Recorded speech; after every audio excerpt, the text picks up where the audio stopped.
Hey now, Mike Shamon here, and today I'm going to show you guys how to do an inline form with WP Forms. So this could be a little tricky if you haven't done it before, but what you want to do is you want to go to Add New Form, enter your form name. Alright, and let's go to Blank Form. Now I'm just going to use an email field just because I like the landing page, the email landing page. So what you want to do is you just want to select what you want. So I'm just going to go to Email. Put it in here. All right, and then I'm just going to click on it, and I'm just going to go to Advanced Options, and I'm going to go to Large, so it fills out the whole length there.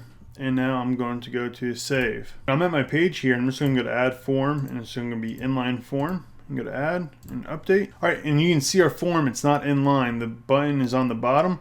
Let's go ahead and make this inline. So what you want to do is you just want to go back to your form, and if you go to Settings, and it says Form CSS Class. We're under General, Form CSS Class. All right, what you want to do is you just want to go to Inline hyphen Fields.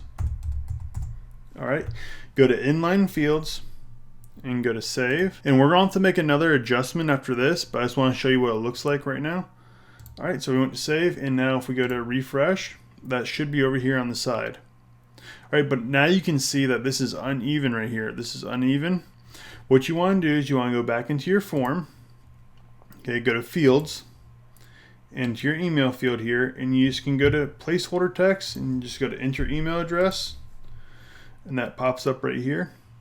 And then you want to go to Hide Label, all right? And then just go to Save, go back to your form, hit Refresh. All right, and there is your inline form. All right, and it actually breaks down pretty good when you do mobile view. So you just go like this and bring it on back.